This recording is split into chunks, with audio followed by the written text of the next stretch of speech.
በዘንድሮ ዓመት የሰባተኛው ሀገራዊ ምርጫ ለማድረግ እየተካሄደ ያለበት ሁኔታ እንዳለ ይታወቃል። ከዚህ ጋር ተያይዞ እንዳጠቃላይ ይሄ ምርጫ ምንድነው? ምን ይዞ ነው የሚወጣው? ዓላማውስ ምንድነው? የመጀመሪያው ምርጫ ያው እንደ አንድ ሀገር ለመገንባት ትልቅ ሚና ስላለው አስተዋጽኦ ስላለው አንድ ሀገር በመገንባት ረገድ ውስጥ የምርጫ ሂደት ትልቅ ቦታ አለው ማለት ነው።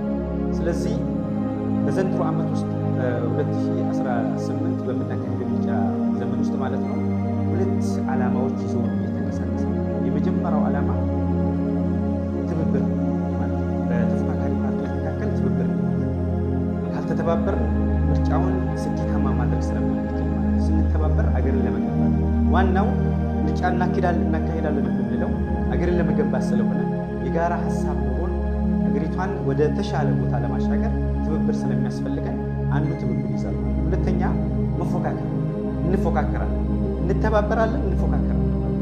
በመፎካከር ውስጥ ማለት ነው አንዱ አንዱን ሌላ ነገር ለመተባበል ሳይሆን ጥበብ በተሞላበት እየተፎካከር የተሻለ ሀሳብ በማቅረብ ህዝቡን በማሳየት የምረጡኝ ዘመቻ በማድረግ የተሻለ ምርጫ ለማካሄድና ዲሞክራሲን ለመለማመድ ይህን ሁለቱን ዓላማ ይዞ ይህን ምርጫ በዘንድሮ ዓመት ለማካሄድ ጥረት እናደርጋለን። በዚህ ውስጥ እንግዲህ ያለው እንቅስቃሴ እንደ ሀገር ተጀምሯል።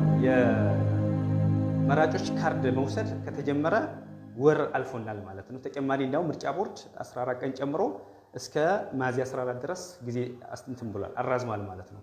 እንደኛ ወረዳ ተጨባጭ ሁኔታ በተባለው ስኬጁል መሰረት ለማካሄድ ርብርብ እያደረግን ያለ ነው። ህዝቡን በነቂስ እንዲሳተፍ የምርጫውን ዓላማ ግቡ ምን እንደሆነ በማሳወቅ በማስረዳት ሁሉም ማህበረሰብ የራሱን ሚና መጫወት እንዳለበትና ኃላፊነቱን መወጣት እንዳለበት ሁሉም ሰው የራሱ ኃላፊነት ሚና አለው ማለት ነው። እቺን ሀገር በመገንባት ውስጥ ምርጫ በመምረጥ ሁሉም ከ18 ዓመት በላይ የሆነ ሰው እዚህ ውስጥ በመሳተፍ አገር መገንባት እንዳለበት ለማህበረሰቡ ግንዛቤ በየቀበሌው በመናገር ሁሉም የራሱን ድርሻ እየተወጣ ነው ያለው።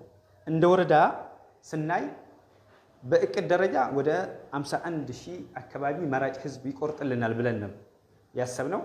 እንደተባለው ባቀድነው መሰረት 51,000 በላይ እስካሁን ድረስ የምርጫ ካርድ ለመውሰድ ተችሏል ማለት ነው። ስለዚህ ያለው እንቅስቃሴ ጥሩ ነው ማለት ነው። ህዝቡ በነቂስ እየወጣ እየቆረጠ ነው ያለው ማለት ነው። ነገ የሚመራኝ መንግስት መምረጥ አለብኝ ብሎ አስቦ ህዝቡ እየተንቀሳቀሰ መሆኑን ያያየንበት ያለ ሁኔታ ስለሆነ አሁንም ቢሆን የሚጠበቀው ከመንግስት ያለውን ነፃነትን ለማስጠበቅ ሰላሙን ለማስጠበቅ መንግስት እየጣረበት ያለበት ሁኔታ አለ። እንደ ወረዳም በማህበረሰቡ ደግሞ የሚጠበቀው ነገር ምንድነው? እኔ የወሰድኩት ካርድ ሚና አለው፣ የወሰድኳትን ካርድ በአግባቡ አስቀምጬ የምርጫ ቀን ሂጄ እቆርጥበታለሁ ብሎ ዋጋ አላት የሚለውን ማህበረሰባችን ሊገነዘብ ይገባል ማለት ነው። በአንድ ድምፅ ምክንያት ሰው ወይ ደግሞ መንግስት ይወድቃል ይነሳል ማለት ነው። ስለዚህ በዚህ ልክ እኔ ሚና አለኝ የሚለውን ነገር አስበን ሁላችንም ለምርጫ ራሳችንን ማዘጋጀት አለብን። ምርጫ ላይ መሳተፍ ሀገርን መገንባት ነው የሚለውን ይዞ ማህበረሰባችን መንቀሳቀስ አለበት። ለምን ምርጫ ላይ ካልተሳተፍ ነገ የምንጠይቀው መንግስት ማን ነው? እኔ ያልመረጥኩትን መንግስት ነገ ጥያቄ ልጠይቀው ስለማልችል ነገ የምጠይቀው መንግስት አሁኑ ቀድሜ አስቤ ማን ሊሆን ይችላል የሚለውን አስቤ መምረጥ መቻል አለብኝ። ለዚህ ደግሞ ቅድመ ዝግጅት ማድረግ አለብን የሚለውን ሀሳብ ለመስጠት ፈልጌ ነው ማለት ነው።